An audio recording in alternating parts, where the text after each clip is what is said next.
The introduction had clearly gone awry, and the silence stretched uncomfortably between them. The two men regarded each other with a mix of caution and intensity. One of them, the older man with graying temples and a piercing gaze, was Mackenzie's father, Robert. As the owner of a bank, his appearance exuded high social status. He wore a tailored suit, an expensive watch, and a cloud of luxury cologne followed him. Across from him stood a much younger man, dressed modestly in simple jeans and a plain shirt from a local market. Despite his humble attire, his determined expression revealed that he was far from shy. This was Jordan, Mackenzie's beloved. She sighed sadly. This was not how she had envisioned the meeting when she decided to introduce her boyfriend to her father. Her hopes for a peaceful encounter had quickly crumbled, and despite her attempts to ease the tension, the palpable dislike that had formed from their first moments together was hard to ignore. Experience and authority clearly dominated the duel of glances. "Well, young man, what do you do?" Robert asked in a patronizing tone, continuing to scrutinize his potential son-in-law. "I work at a service station," Jordan replied calmly, unbothered by the implication of his humble job. "Jordan is the best employee. People come from all over and even make appointments in advance." Mackenzie timidly interjected, but her father didn't acknowledge her at all, keeping his focus on Jordan. Squinting, Robert pressed on, "So you're a worker and you've chosen to tie your life to my daughter, who graduated from music school, attended a prestigious university, and spends more on cosmetics than you earn in a week." "Dad, stop!" Mackenzie exclaimed angrily. Jordan, however, remained composed in the face of Robert's blatant attempt to belittle him. Though the lavish setting of Mackenzie's home was daunting for someone of his background, he was well aware of what he was stepping into and was ready for this confrontation. "I understand your irony," he said steadily, "but Mackenzie and I truly love each other, and I won't settle for my current situation. I have plans, and I'm confident I can support your daughter." Robert sneered in response, "You need capital for your plans. Are you hoping for money from your wealthy future father-in-law?" Jordan's patience began to fray. "I don't need your money," he asserted. "I'll earn it myself, I promise." "What lofty words," Robert scoffed, continuing his scrutiny. "I'd love to know the last name of this future millionaire. I wouldn't want to miss an article about you in a magazine." Robert remarked with a hint of sarcasm. "My last name is Garcia," the young man replied, maintaining his calm demeanor. At that moment, something unexpected happened. Robert froze, staring at Jordan with wide, astonished eyes. "Garcia? Jordan Garcia?" he repeated in disbelief. "Did you grow up in an orphanage?" "Yes," Jordan answered, surprised. "I ran away 6 months before graduation." "How do you know? Did Mackenzie tell you?" Robert's face flushed red, and he looked as if he might have a heart attack at any moment. "Dad, what's wrong with you?" Mackenzie exclaimed, rushing to his side, worried about his sudden change in demeanor. He quickly regained his composure, gently pushing her aside as he headed for the safe.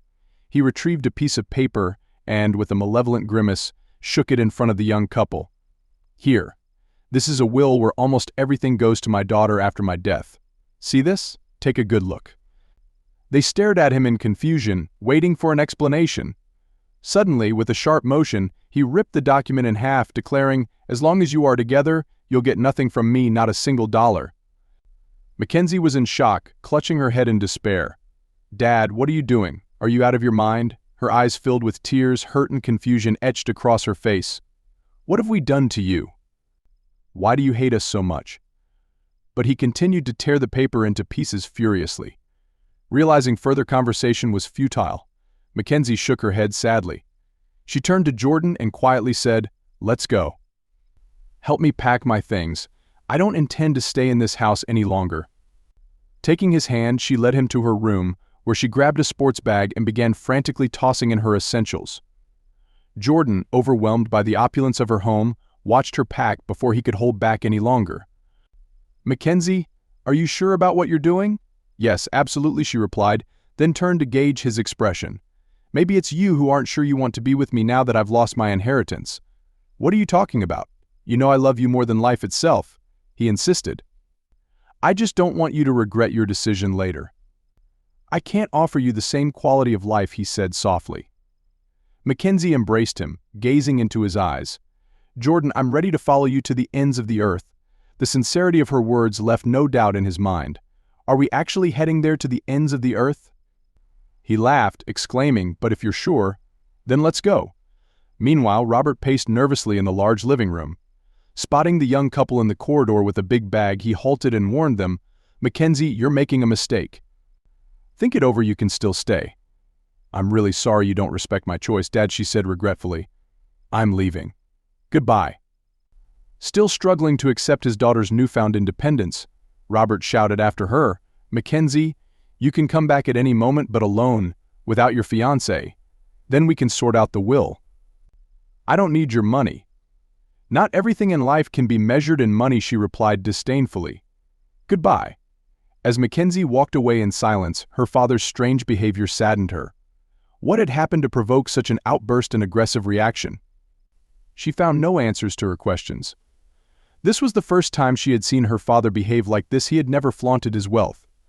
From an early age, Mackenzie had been taught to accept their comfortable lifestyle with grace. Yet in that moment, she regretted one thing: she hadn't had the chance to share the most important news with him. She was expecting a baby. Perhaps if she had confessed from the beginning, this ugly turn of events could have been avoided, but now it was too late. Too much had been said, and Mackenzie had made her choice in favor of the person she loved. The carefree life she had known was now behind her. Never in her life had she imagined she would be practically homeless. For the first half of her life, she hadn't even suspected that a different kind of life existed. She thought poverty was something confined to fairy tales. As far back as she could remember, she had everything she wanted. Her childhood room, designed like a princess's dream, was filled with countless stuffed animals, bunnies, bears, and dolls dressed in lace. A soft pink canopy draped delicately above her crib, making her feel as if she lived in a magical world. As she grew, the room transformed into a modern teenage hideout, complete with a sound system, posters of celebrities, and all the latest gadgets. When Mackenzie returned home after studying abroad, she was welcomed by a room in pastel colors featuring a large mirror, a spacious closet, and even a small red car. Her father had always anticipated her wants and spared no expense to make her happy. She had never lacked for anything, but from childhood he instilled in her the notion that everything must be earned: good behavior, excellent grades, helping around the house. These expectations felt logical and manageable to her. It was her father who had shaped her upbringing, influencing her character in profound ways. Mackenzie could barely remember her mother. Only a vague image remained in her mind, a feeling of gentle, warm hands caressing her head each evening. Her mother would sit at the edge of her crib, stroking her hair and telling her stories about beautiful princesses, wicked dragons, and brave knights, where goodness always triumphed over evil, just as it should. "I love you so much, and I always will," the woman would repeat day after day. Then she was gone. It happened suddenly, leaving the little girl with no time to be scared or fully comprehend what had occurred. Only as she grew did Mackenzie learn that her mother had suffered from an incurable illness for several years. For 3 long years she and her father lived together. Though there was a cook, a maid, and a governess in the house, none could replace a mother's love. Eventually, Mackenzie adapted to this new reality. Feeling the weight of responsibility, she tried to fulfill the role of the lady of the house. In the mornings, she would see her father off to work, carefully adjusting his tie and smoothing his hair. In the evenings, she helped set the table for dinner, arranged the utensils, and ensured her father ate properly. Then, one day, Margot entered their lives. She was young, tall, and slender, with bright, flamboyant makeup and a revealing neckline. Even a little girl like Mackenzie could see her intentions. With access to her husband's unlimited credit card, Margot went on a spending spree, returning home each evening laden with branded shopping bags. She would spend hours in her room going through her purchases until nightfall. Robert found her excitement amusing and chose to overlook her obsession. Margot had endured hardships in her youth, living modestly on the salary of a simple secretary. Mackenzie quickly came to dislike her new stepmother. Margot's faint kindness vanished the moment Robert turned away, revealing her true, self-absorbed nature. Yet Robert, infatuated, refused to see any flaws in Margot, and Mackenzie didn't want to upset him. Over time, an unspoken agreement formed between the stepmother and stepdaughter. They coexisted in parallel universes, allowing only rare, sharp exchanges between them. It was Margot who suggested to Robert that Mackenzie should study abroad, seemingly hoping to rid herself of her stepdaughter, perhaps believing the girl would marry and stay away forever. But Margot's hopes were dashed. After diligently completing her studies, Mackenzie returned home one fine day, diploma in hand. Upon her return, Mackenzie continued to ignore Margot, who wandered the house in vulgar, sheer outfits. Now, she had other concerns. As a qualified specialist, Mackenzie joined her father's bank. He remained true to his convictions, reiterating the importance of earning one's place in society and achieving a high position. Thus, despite her background, Mackenzie had to start from the ground up. Initially, she ran up and down the floors as an intern, then worked as an ordinary operator and cashier, and eventually progressed to a financial consultant. Mackenzie didn't take offense at her slow career advancement. She understood that every step was part of her journey. She eagerly embraced all the nuances of her father's financial world.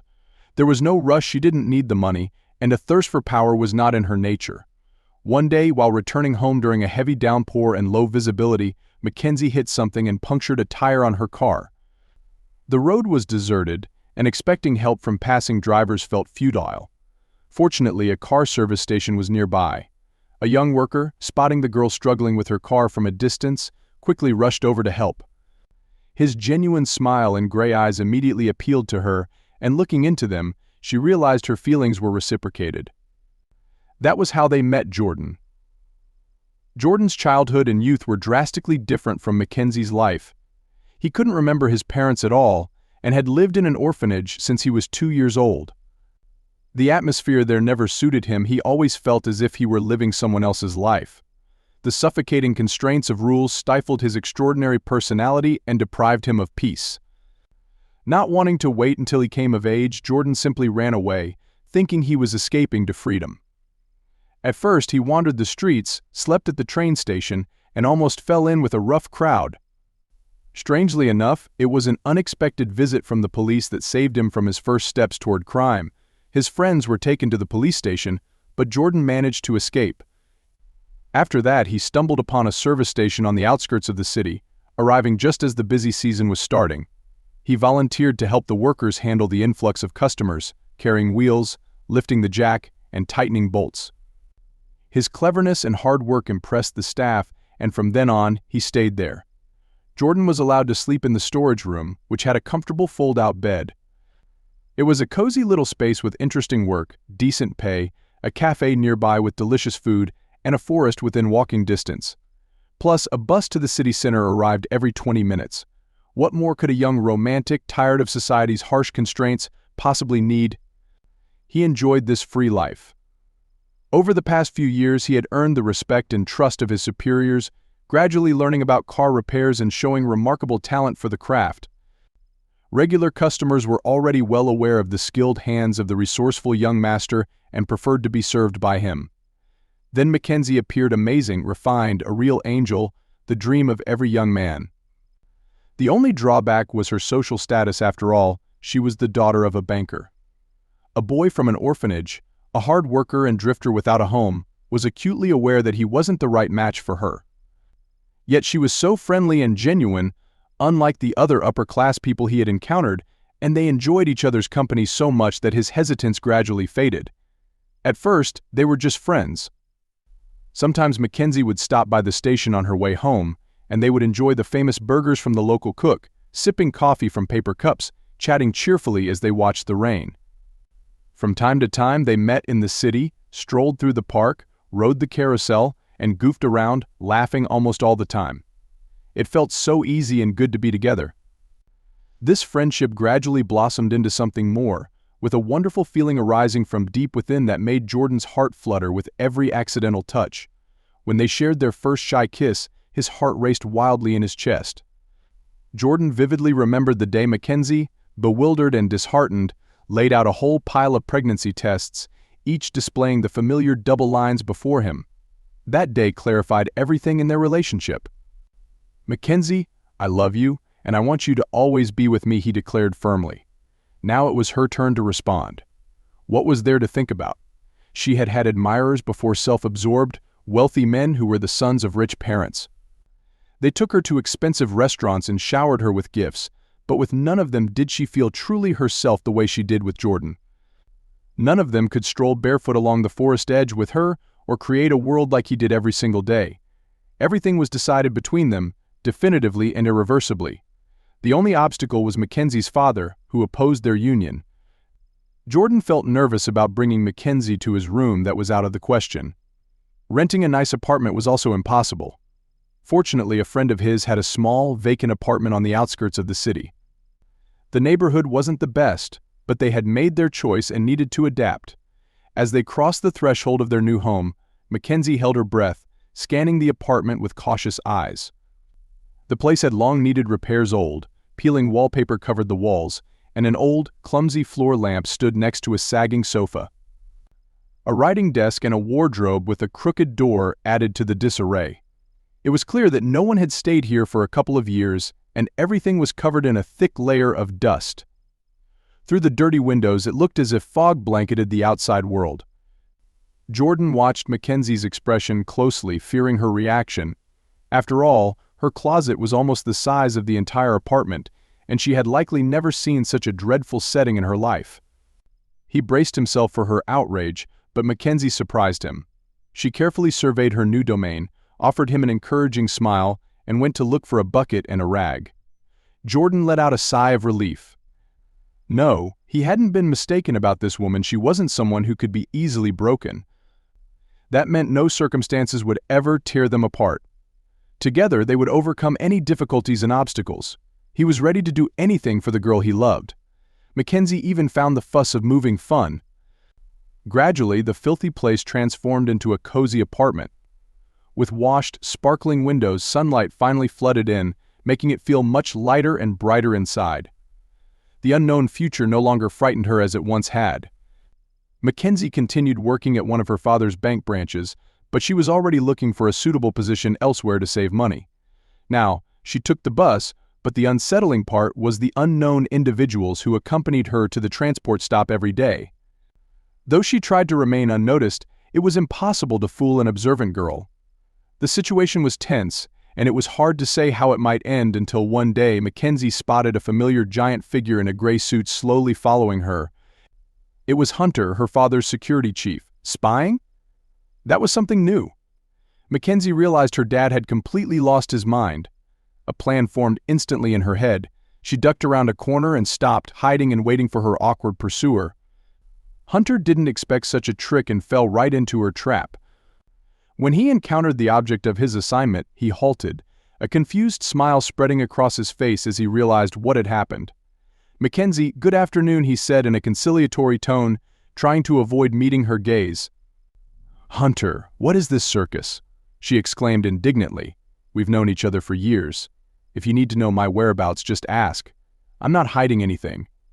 He sighed heavily in response to her reasonable protest. "Sorry, Mackenzie, it's my job. I was ordered to keep an eye on your boyfriend and watch you to make sure nothing bad happens." "Jordan? Why?" she asked, surprised. He shrugged, puzzled. "I don't know. He doesn't raise any suspicions." The idea of being spied on upset Mackenzie. Why did her father hate her fiancé so much? What did he suspect him of? Her thoughts were interrupted by Hunter's next comment. "By the way, Robert really wanted to meet and talk with you privately." Remembering the recent scandal her father had caused, Mackenzie grew furious. "I've already heard enough nastiness from him in our last meeting. That's enough. I have no desire to see him again." Hunter blinked nervously but continued softly, insisting. "Mackenzie, your dad hasn't been looking well lately. He's very upset about your leaving, but his pride prevents him from openly admitting his mistakes. You know him." Yes, Mackenzie knew her father hated being wrong and detested losing. She sighed, feeling fortunate she hadn't inherited his phenomenal stubbornness. Her heart ached with sympathy for her father, who was suffering from his complicated nature. Who else could help him, if not his own daughter? "All right, Hunter. Please tell my father that I will meet with him." Robert had chosen their favorite restaurant for the meeting.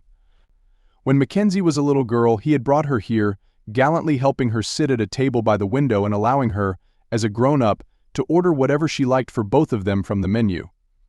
She vividly remembered how excited she felt reading the names of the dishes aloud to the waiter, feeling entrusted with such an important task.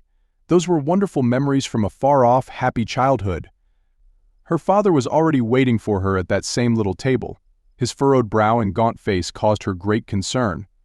It was only then that Mackenzie noticed how much he had aged in recent years. Her heart literally ached with anxiety and unbearable sorrow. Seeing his daughter, Robert stood up, smiling apologetically. That smile was enough for Mackenzie. She understood that she wouldn't hear any words of apology from him, and had long come to terms with that fact. But she was mistaken. "Mackenzie, forgive me, my dear. I made a big mistake out of emotions," he mumbled quietly, looking at the floor. "What's wrong with you?" The girl asked, genuinely surprised. "I've never heard you say you were sorry before." He sighed, still trying to avoid her gaze. "There are reasons for that, but let's take it one step at a time.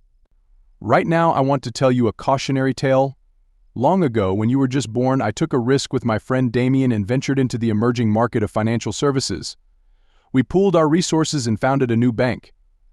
Organizing the business wasn't easy, but with my economic education and determination, we managed to tackle the challenges successfully. Everything was going well, and we could have lived happily ever after if not for one incident. Suddenly, Damien found himself in trouble. Some mysterious and suspicious people began threatening him. Surprisingly, he didn't seem to react to the danger at all. He refused my suggestion to go to the police, convinced that nothing serious would happen, that they would tire of the threats and disappear. He believed the key was to not be afraid and not give in to blackmail. But his carefree idea of simply distancing himself from the problems turned out to be a grave mistake, leading to a terrible tragedy. One day, in broad daylight, bandits opened fire on the car where Damien was traveling with his wife, then fled in an unknown direction. The criminals were never caught, and the deceased couple had no close relatives, leaving their 2-year-old son all alone. Suddenly, I was burdened with a heavy weight of responsibility, needing to make immediate decisions about several important matters. I spent countless nights grappling with the dilemma of what to do with the unfortunate boy. My conscience incessantly urged me to adopt my deceased friend's son, but the temptation to take the second half of the business for myself tormented me. In the end, reassuring myself with the thought that the criminals could continue to hunt down Damien's offspring, putting my own family in danger, I decided it would be better and safer for the little boy to go to an orphanage. I convinced myself that I was protecting my own relatives, my wife and daughter, and this belief drowned out my inner voice of conscience for many years. The last name of my former business partner was Garcia. The son, deprived of his inheritance and doomed to live in an orphanage, was named Jordan. "Dad, how could you?" Mackenzie exclaimed, shock written all over her face. Her father looked at her with deep sadness. "If only you understood how difficult that decision was for me. At the time, I truly believed I was making the right choice." The girl, unable to comprehend what she had just heard, held her head in her hands, her eyes wide with shock and disbelief as she looked at her father. "Why are you telling me this now?" she asked, her voice trembling. "You could have kept this a secret." Robert sighed deeply and gently held her hands. "You're still so young, my dear. It's only with age and experience that you learn the truth. Every decision, every action comes with a price, sooner or later. Do you see what happened to me?" He smiled sadly. "Many years ago I betrayed a friend and condemned his son to a life of hardship, and now, as if fate is mocking me, my only daughter has crossed paths with that very son." The girl whispered softly, "It's not too late to make things right. Maybe Jordan coming into your life is a chance for redemption. Yes, you're right. It's important to correct our mistakes." Her father agreed, but then his voice turned somber. "However, everything for me has already been decided by the powers above." He swallowed hard, fighting back tears. "The truth is, Mackenzie, I don't have much time left. I'm sick, and the doctors have told me I only have 2 or 3 years to live. That's my payment. How can this be?" Tears streamed down Mackenzie's face. "Why didn't you tell me sooner?" Her father stood and hugged his weeping daughter tightly. "I only found out recently, my dear. But what can we do? We must accept it and live the rest of our days with dignity." She buried her face in his shoulder, sobbing as he gently stroked her hair, just as he used to when she was a little girl. "Don't cry, Mackenzie," he murmured softly. "I might still be here to see your wedding." "Daddy," she said suddenly, lifting her tear-streaked face to look at him. "I never told you before, but I'm pregnant. You're going to be a grandfather." Her father gasped, pulling her even closer. "Well, I'll have to meet your Jordan then. We have a lot to talk about. When they reached the taxi, they stood in silence for a few moments, simply embracing, just as they had done after her mother passed away. These two people, bound by love, nothing could ever tear them apart. "Go on, my dear," her father whispered his farewell, smiling lovingly as he kissed her forehead. "I'll be expecting you and Jordan for dinner tomorrow evening. Please don't be late." For some reason, Mackenzie felt a pang of sadness at the soft tone in his voice. She hugged him once more before gathering her strength and stepping into the car. But tomorrow never came for Robert. The next morning, Mackenzie received a call from Margot with terrible news. Her father had died during the night from a heart attack. Mackenzie froze, the phone still in her hand. Just the night before, she had pushed away the nagging feeling that it would be their last meeting. Margot arranged a dignified funeral. The widow, strikingly dressed in a fitted black lace dress, a stylish hat, and oversized sunglasses, accepted condolences with an almost theatrical grace, like a famous actress. Fanning herself with a mourning fan, she loudly thanked the guests who had come to pay their respects to the departed. To outsiders, the scene seemed strange, even inappropriate given the circumstances. As if nothing had changed, as if her father were still there, sitting at his desk, working late into the night like he used to. The house carried the familiar scent of his cologne, and the faint ticking of the old grandfather clock brought a sense of eerie calm. But the emptiness was undeniable. Mackenzie and Jordan stood slightly apart from the others at the funeral, watching from a distance. Mackenzie felt repulsed by her stepmother Margot's behavior, which seemed more suited to a social gathering than a solemn farewell. Mackenzie didn't want to talk to anyone, preferring to lean on Jordan's shoulder in silence. Her gaze fell upon her father's lifeless body, and her soul felt utterly hollow. All that remained was a deep sense of regret for the time she had lost with him, time that could never be regained. "I'm so sorry, Daddy," she spoke to him in her thoughts. "I should have told you so much more how much I love you, how thankful I am for everything you did for me. Please forgive me." After a long period of mourning, Mackenzie finally wiped her tears, realizing that life had to move on. She couldn't let her father's legacy, his business, his life's work fall apart. The family bank, which her father had worked so hard to build, couldn't be left to collapse under the weight of the circumstances. Mackenzie knew that her father had always intended for her to take over the business, preparing her for years for this responsibility. But when she returned to the business, she was met with a devastating revelation. Margot suddenly announced that she had found a second will in the safe, in which Mackenzie's father had left everything to his legal wife Margot herself. Shockingly, Mackenzie's name wasn't even mentioned in the document. The will had been authenticated, and Robert's signature was confirmed by the lawyer. But how could this have happened? When had he drafted such a will? Why had he excluded his own daughter, who he had groomed for years, to take over the family business? And what would happen to the bank now? Mackenzie had no answers. In a state of confusion and disbelief, she turned to Hunter, the head of security, a man her father had trusted deeply.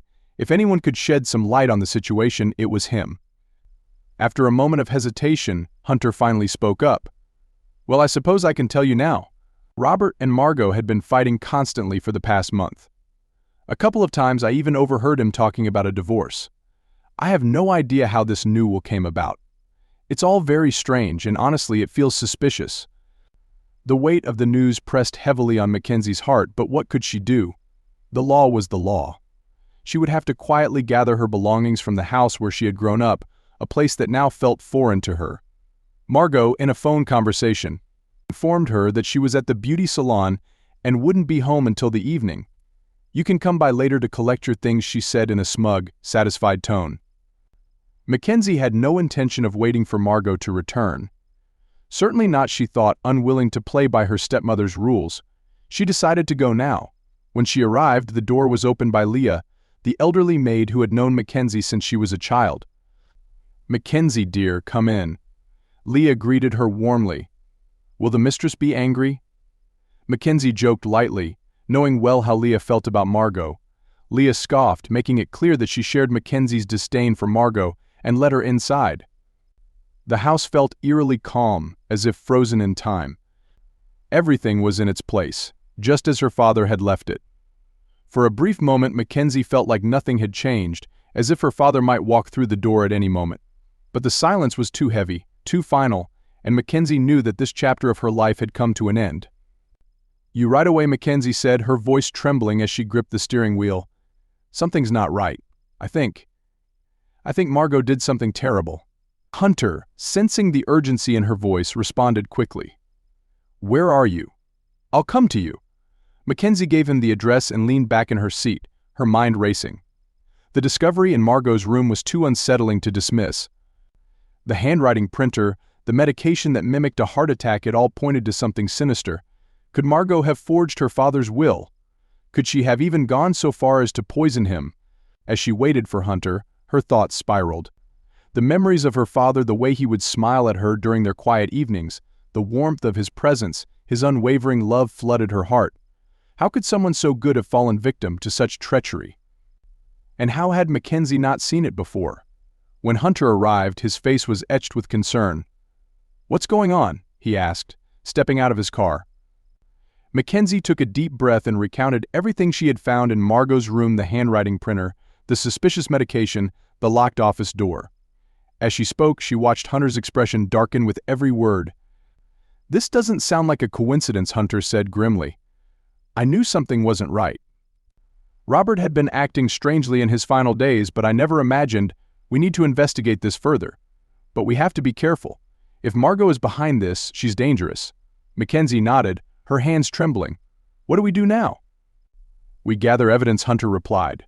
You said the office was locked? We need to get inside. There might be something in there, something your father left behind that can prove what's really going on. Determined, Mackenzie and Hunter devised a plan. They would return to the house under the guise of retrieving Mackenzie's remaining belongings, and while Margot was away, they would find a way into her father's office. As Mackenzie drove back to her childhood home, her heart pounded in her chest. She knew this was a dangerous game, but she couldn't turn back now. Her father's legacy, and perhaps even justice for his death, was at stake. When they arrived at the house, Leah let them in without question. Be quick, my dear, she said softly, her old eyes filled with understanding. Mackenzie and Hunter wasted no time. They approached the locked office door, and Hunter expertly picked the lock. As the door creaked open, Mackenzie's breath caught in her throat. The familiar scent of her father's cologne lingered in the air, and everything was exactly as he had left it: the desk, the books, the papers. But something was different. On the desk was an envelope, sealed and addressed to Mackenzie. With trembling hands, she opened it. Inside was a letter in her father's handwriting. My dearest Mackenzie, if you are reading this, it means I am no longer with you. There are things you need to know, things I could not tell you while I was alive. Margot has not been honest with you. She is not who she seems. Be careful, my darling. Trust Hunter. He will help you. And remember, I always loved you, and I always will. Tears welled up in Mackenzie's eyes as she clutched the letter to her chest. Her father had known. He had tried to warn her, even in death. Hunter stepped forward, his voice steady. This is enough to start an investigation. We'll expose Margot for what she's done. Mackenzie nodded, determination replacing the fear in her heart. Her father's words echoed in her mind, and for the first time since his death, she felt a glimmer of hope. They would get justice, and Margot would pay for her betrayal. You urgently, she mumbled instead of a greeting. Upon hearing her trembling voice, Hunter instantly understood that something terrible had happened. Come to my office, Mackenzie. I'll be waiting for you, he replied, alarmed. After carefully listening to Mackenzie's account of her shocking discoveries, Hunter began pacing his office anxiously. There was a lot to process. He had seen a great deal in his life, especially in his earlier years when he worked in law enforcement. Spouses, distant relatives, all willing to do anything for financial gain. But proving such a crime was far more difficult than merely making an accusation. It's good that you left everything in place and told no one but me, he praised Mackenzie. I think we'll need to contact a friend of mine, a police colonel. He'll know how to proceed legally and help us navigate this case properly. Meanwhile, in a quiet, overgrown cemetery, an elderly watchman waved toward a set of neglected graves. Here they are, Garcia. No one's come to visit since the monument was erected 20 years ago, he lamented, pointing toward the graves. I clean up when I can, but I don't have the strength anymore. With that, the old man slowly trudged back to his shed, leaving Jordan alone with a large bouquet of flowers in his hands. People often came to the cemetery to talk to the dead, seeking solace. Faded portraits of a couple stared back at Jordan as he approached the grave. His father, dark-haired and slender, and his mother, a round-faced, blue-eyed blonde, both captured in their youth, now frozen in time. Jordan struggled to suppress the nervous tremor in his knees as he stepped closer. Here they were, his parents, his father, who had paid a heavy price for the mistakes of his past, and his mother, an innocent victim caught in the crossfire. He closed his eyes and shook his head, trying to shake off those grim thoughts. No one truly knew what had happened or who was to blame. Not even Jordan, their son, had the right to pass judgment. "Hello, Mom and Dad," he said loudly, his voice breaking the silence. Immediately he felt awkward. How does one talk to a gravestone? To an outside observer he might seem mad. He glanced around nervously, but there was no one, only the lonely song of a bird hidden in the canopy of a large tree and the rustling leaves of a nearby maple. Turning back to the photographs, a strange feeling washed over Jordan. With each passing minute, the faces of his parents seemed more familiar. Was it just his imagination? Their sorrowful smiles appeared to shift, becoming almost encouraging, as if they wanted to speak.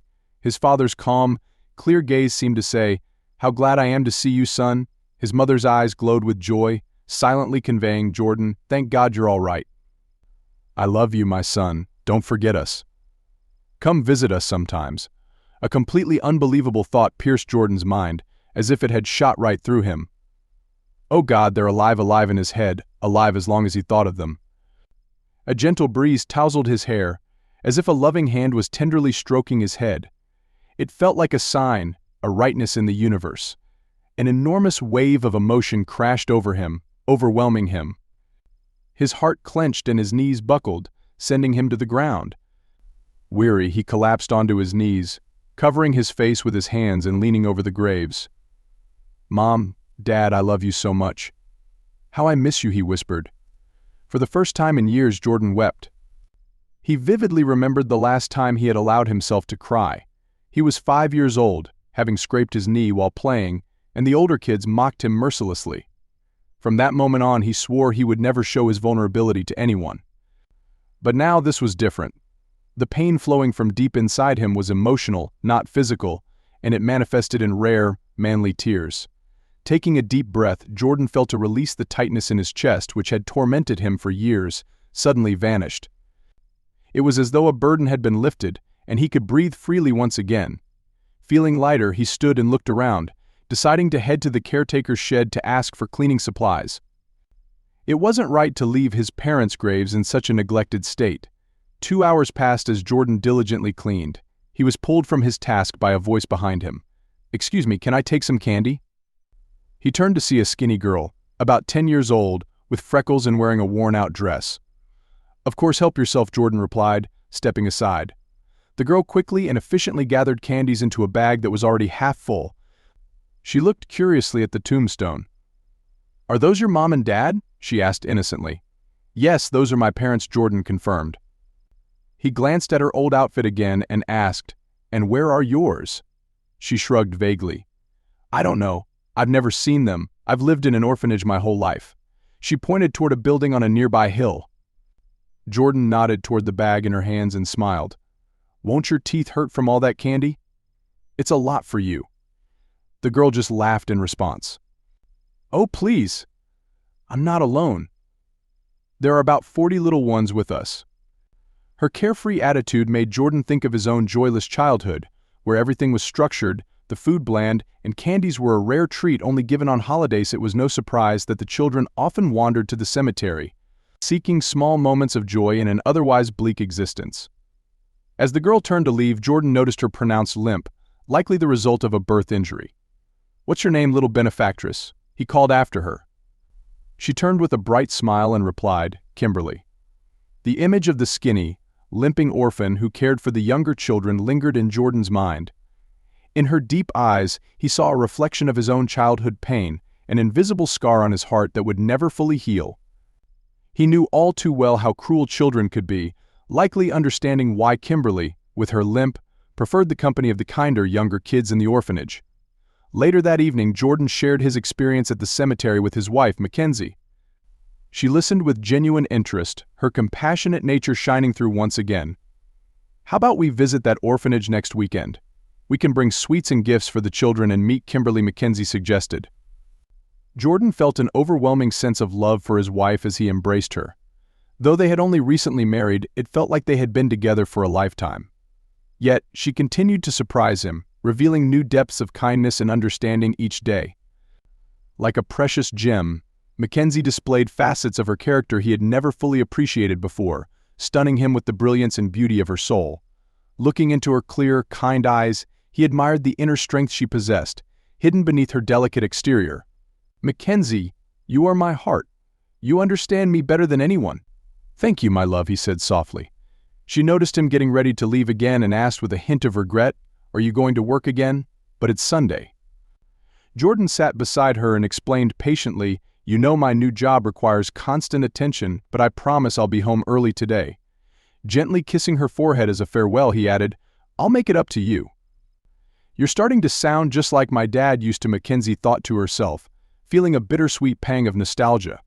Not long ago, Jordan had been given an incredible opportunity.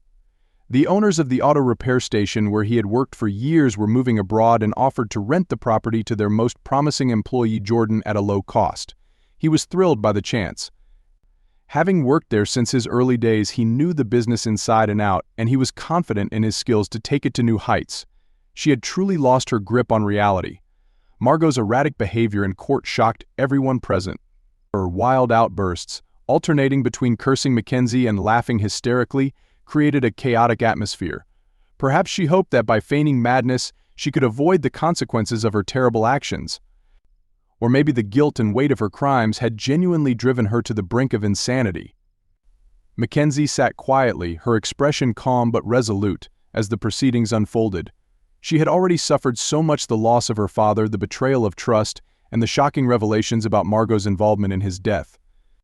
But now, facing this final chapter in the courtroom, she felt a sense of closure approaching. Jordan sat beside her, his hand gently resting on hers, offering silent support. Despite the outrageous spectacle Margot was putting on, the evidence against her was overwhelming. The handwriting printer, the drugs, the suspicious will all pointed to a carefully planned scheme to eliminate Robert and seize control of his fortune. Mackenzie could still recall the chilling moment when she found those incriminating items in Margot's personal room. That was the moment her world had shifted, the moment she realized that the stepmother who had seemed cold and distant was capable of far worse. As the trial continued, Mackenzie's thoughts drifted to Kimberly, the young orphan who had unknowingly touched their hearts. She remembered the joy in Kimberly's eyes when they visited the orphanage, the way she had embraced the thought of Mackenzie's unborn child with such pure, innocent love. It was moments like those that reminded her of the goodness still present in the world, even amidst the darkness of betrayal and loss. The judge called for silence, and all eyes returned to the front of the courtroom. Margot's defense attorney struggled to justify her behavior, but it was clear that the truth had already come to light. Mackenzie felt a strange sense of relief wash over her, knowing that justice would soon be served not just for her father but for herself, for Jordan, and for the future they were building together. When the verdict was finally read, there was no dramatic outburst from Margot this time. She simply stared blankly ahead, perhaps finally realizing the depth of her mistakes. As the guards led her away, Mackenzie allowed herself to breathe deeply, releasing the weight that had been pressing down on her for so long. Jordan squeezed her hand gently. "It's over now," he whispered. She nodded, feeling the baby move slightly within her. Life was about to take a new direction for them, a hopeful one. Together they had overcome the darkness, and now they could focus on the light ahead. Jordan's heart sank at the doctor's words. The possibility of losing their child was a fear he hadn't allowed himself to fully face until now. The joy of impending parenthood had been a beacon of hope for both him and Mackenzie after everything they had been through. But now the risk loomed heavy over them. "Can I see her?" Jordan asked, his voice shaky but firm. The doctor nodded, "Yes, but please keep it brief. She needs rest and we'll be monitoring her closely." Jordan followed the doctor down the sterile hospital corridor, his thoughts racing. He couldn't help but blame himself for everything. He should have insisted they skip the last court session. Should have seen how much it was affecting Mackenzie. The stress had been too much for her, he knew it. Yet they had gone anyway, both driven by a desire for closure and justice. When he entered the room, Mackenzie lay in the hospital bed, pale but awake. Her eyes, though tired, softened when she saw him. "Hey," he whispered, moving to her side and gently taking her hand. "How are you feeling?" Mackenzie smiled weakly. "Tired, but better." "The doctor said it's going to be okay, right?" Jordan nodded, though his heart still ached with worry. "Yeah, you and the baby just need to rest now." She closed her eyes for a moment, her grip tightening on his hand. "I didn't mean to scare you. It's just, everything has been so much lately, hasn't it?" Jordan kissed her hand gently. "I know, but we're through the worst of it now. You don't have to worry about Margot or any of that anymore. It's all over." A tear slipped down Mackenzie's cheek. "I just want us to be happy, Jordan. I want our baby to grow up in a world where love matters more than anything else." Jordan's heart swelled with emotion. He leaned in and kissed her forehead. "We will, Mackenzie. We'll make that world for our child, you and me together." As they sat there, the quiet hum of the hospital around them, Jordan knew that no matter what challenges lay ahead, they had already endured the worst. They had survived betrayal, loss, and pain, and now their focus had to be on healing and building a future filled with love and hope. For the first time in a long while, Jordan felt a sense of peace settle over him. They were going to be okay. They had each other, and soon they would have their child. That was all that mattered now. As Mackenzie cradled little Robert in her arms, she couldn't help but reflect on how far they had come. Life had thrown them countless challenges, but now here they were, holding the future in their hands, two innocent children, full of potential and hope. Kimberly, standing by with bright eyes and an ever-widening smile, was now a part of their growing family too. It was almost surreal to think of the journey that had led them here. "He's so tiny," Kimberly whispered again, her awe-filled gaze never leaving the baby. Her innocence and kindness were shining through, a stark contrast to the hardships she'd faced as an orphan.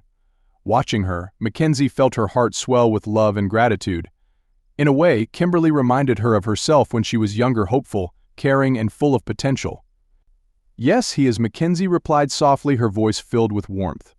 "But soon he'll grow, just like you, and one day he'll be strong, kind, and good-hearted, just like you, Kimberly." The girl beamed, and Mackenzie's thoughts drifted to how the lives of these two children were now entwined with their own. Robert, with his innocent gaze and tiny form, represented a future of possibilities, while Kimberly's gentle spirit was a testament to resilience and kindness, despite all she had endured. Mackenzie felt the immense responsibility of being a parent, of shaping the world these children would grow into. Jordan, standing beside her, gently placed a hand on her shoulder, as if reading her thoughts. "We'll do everything we can to give them the best life," he said quietly, his eyes filled with resolve. Mackenzie smiled at him, feeling a deep sense of partnership. They were on this journey together, raising children, building a family, and crafting a world where love, kindness, and responsibility were the foundations. It wasn't just about ensuring their children had the best material life. It was about instilling values, showing them what it meant to care for others, and leading by example. "You're right," Mackenzie said, feeling a sense of peace wash over her. "We don't just teach them with words. We show them how to live, through our actions. Every moment we spend with them, we're helping them build their future, and in a way, shaping the future of the world." Jordan nodded, his eyes reflecting the weight of her words. Together they knew that being parents was more than just providing for their children's needs. It was about guiding them with love and wisdom, creating a foundation that would one day ripple out into the larger world. It was a daunting task, but also a deeply rewarding one. As they stood there, the tiny sounds of baby Robert's gentle breathing filling the room, and Kimberly looking up at them with admiration, they felt the full meaning of family. It wasn't just blood, it was love, care, and the promise of a better future for the next generation. And with that, they knew that they were ready for the journey ahead.